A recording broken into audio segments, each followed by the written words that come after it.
बिस्मिल्लाहिर्रहमानिर्रहीम अस्सलाम वालेकुम। की हाल है भैन भाईओ? अल्लाह पाक तुहानू खुश रखे, सलामत रखे।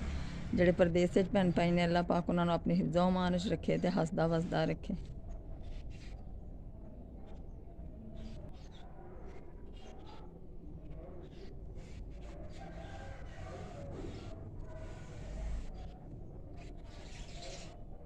अज मैं बना रही हाँ बैंगन, जेडे लंबे वाले बैंगन ने उन्होंने तुसी या तो पकौड़े समझ लो बैंगन दे, या जेड़ा बैंगन फिंगर फ्राई। पहले मैं बैंगन अच्छी तरह ना धो लाँगी।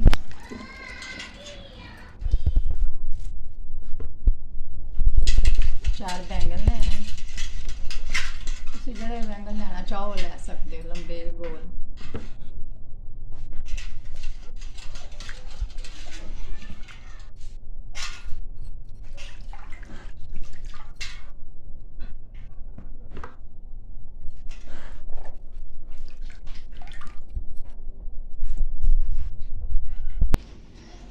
बैंगन बनाने लिए सानू चाहिए चाट मसाला, खुश्क धनिया, नमक, लाल मिर्च, बेसन 1 कटोरी।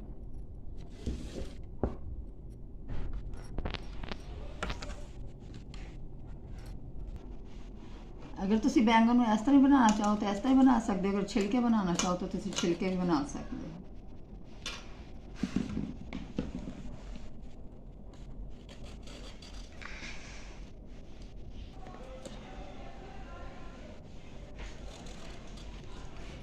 दो बैंगन मैं छिल ले ने, दो बैंगन मैं इस तरह ही रहन दिते हैं। तुहाडी मर्जी है तुम छिल लो या ना छिलो।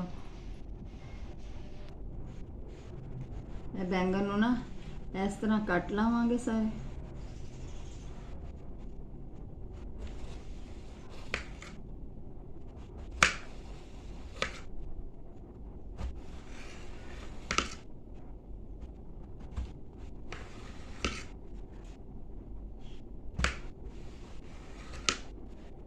मैंने ना इस तरह कर लाँगे साइड, मतलब यह देखो सारी कटिंग हो गई अच्छी तरह। मैंने ना इस तरह कर लाँगे, इस तरह करके कटिंग करना।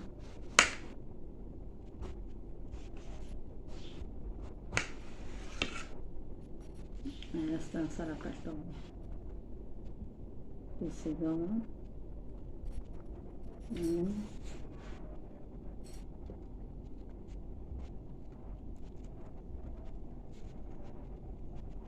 इस तरह सारे बैंगन कट लाँगे। सारे बैंगनों की कटिंग कर ली। दो दे मैं छिलके उतारे सन, दो दे नहीं उतारे। हुण ना इन्हां पानी च नमक पा के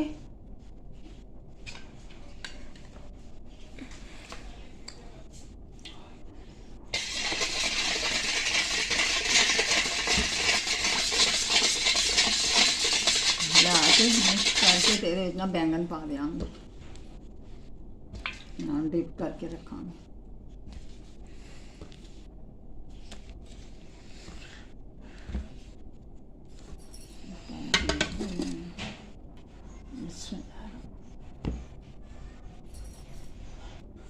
मैं 1.5 कटोरी बेसन दी, 1 कटोरी है पहले पा लीजिए, हाफ कटोरी है हम बेसन नमक मिर्चा पाने।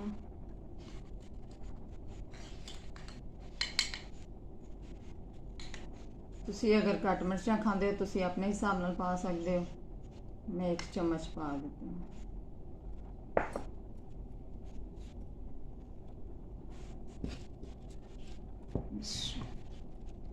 बैटर ना ही असीं इन्ना पतला बनाना तो ना ही इन्ना गाढ़ा, नॉर्मल बस हो जिहड़ा इन्हां ते कोटिंग हो जाए।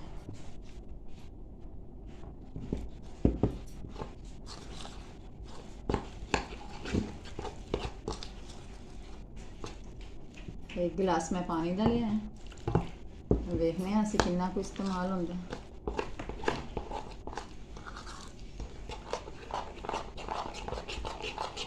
लम्स नहीं रहने चाहिए बेसन में।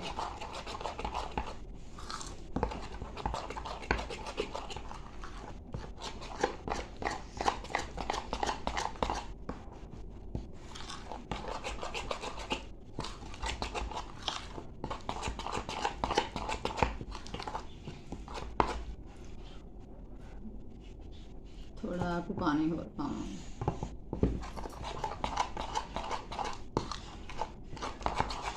इसमें 1 गिलास पानी लिया सी, इन्ना कु पानी बचे सिर्फ थोड़ा बस।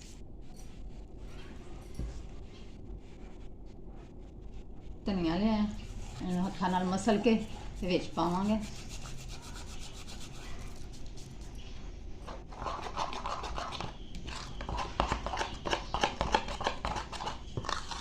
बस बैटर साड़ा तैयार हो गया, हम साइड पर रखने हम असी बैंगन ना फ्राई करना।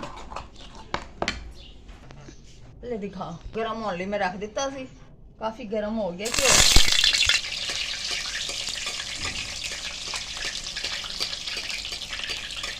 बैंगन फ्राई कर रहे हैं जी।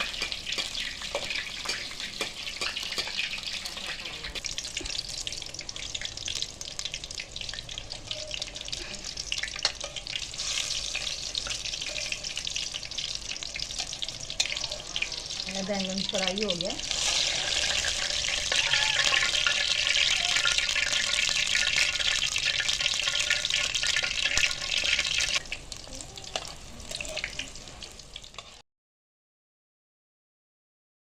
मैंने बैंगन असी फ्राई कर लिया ने, सारे बैंगन चारों फ्राई हो गए ने। हम इन्होंने उपर ना मसाला लावांगे, नमक है,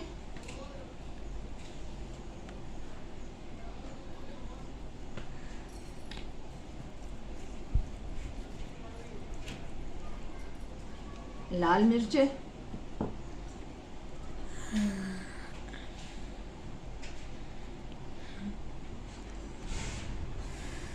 ਅਸੀਂ थोड़े स्पाइसी बनाने हैं, चटपटे। अगर तुम नहीं लाना चाहते मिर्चा इन्नियां तो तुम अपने हिसाब नाल ला सकते हो, थोड़ियां घट या ज़्यादा कर सकते हो। यह उपर है चाट मसाला,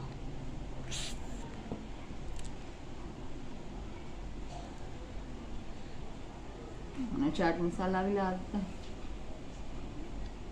बस असी इन्होंने हम फ्राई करांगे, मसाला ला दिता सारा।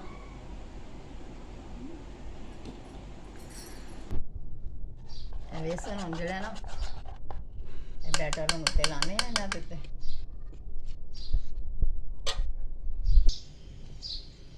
ना बेसन इस सारा डिप करांगे, डिप करके तो फिर फ्राई करना है।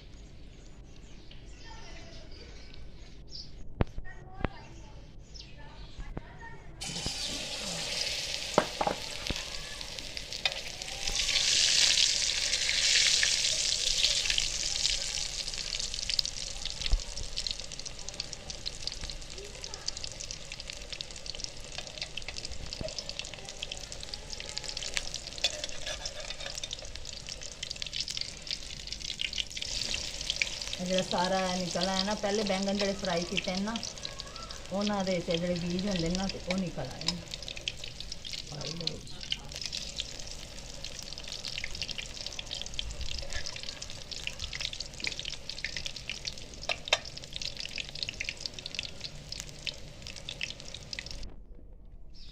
साढ़े बैंगन जो फ्राई कर लेने सी तैयार हो गए ने। देखो माशाल्लाह कितने अच्छे लग रहे हैं, क्रिस्पी फ्राई हुए ना। तुम भी इस तरह रेसिपी बनाना ट्राई करना। अगर अच्छी लगे तो कमेंट करना, चैनल को सब्सक्राइब करना, वीडियो लाइक करना। अल्लाह हाफिज़।